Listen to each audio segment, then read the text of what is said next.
Vonodrolao tawi enelia. Samson first rondede. Berekala. Samson timna. Okpo Filisti de tubiade. Esi otrogbola. Eglona fufu akle dada bena. Yedibe yade. Jila omelode ji ne krao. Obi ebe. Nukata ma de Yuda de tubiade ke. Nukata na de son le Filisito.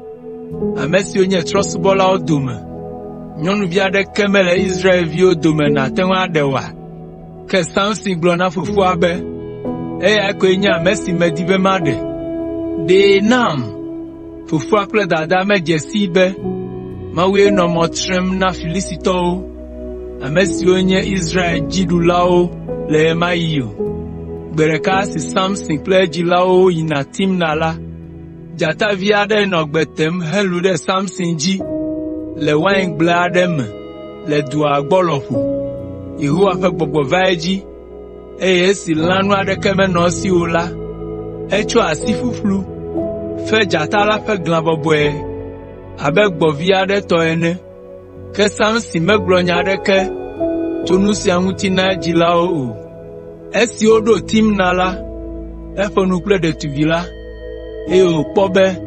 Ya tututu dimiele. Ale o wasronde de langu dodo. Esi Samson trocho timna bonala. Eje igbemebe ya kpocha takukulada. Kasia. Ekpo anyio. Ple anyichileme.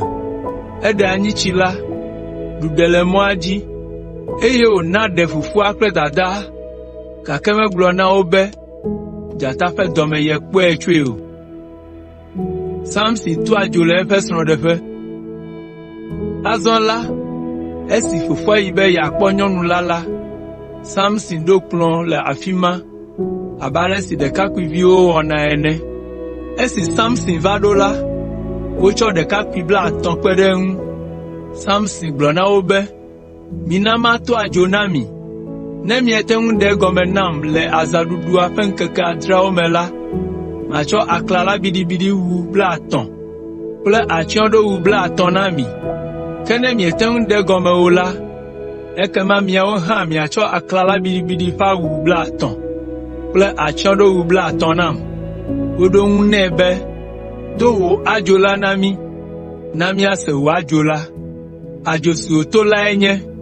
Nududu docho ndulame. Nou vivi docho nou seseme. Nkeke ton vayi. Ou meten de ajola gome ou. Le nkeke ne agbela. Ou glona Samson sronbe. Blesron nou. Ne wa de ajola gome nami. Ne menye nenema ou la.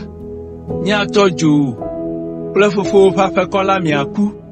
De mi ekpe mi va fisi abe. Mi adajo mia. Tete Samson sronchodo ki fu Samson ji. No dombe. Elefun. Melon krao. Eto ajona nyamo. Kakeme de gomenamu. Samson dong nebe. Nyeme de gomena fofonye. Alo danye gonhao. Nukata ma de gomena ya. Nyonu la favila zadudu fenke kadra o katame. Ale lenke kadra gbela. Eglene mleba. Ela bena nyonu la no fudem ne akpa. Ale nyonu la yida gloajola. Fe gomede na u de to. Ale hafi enado to lenke kadra gbela.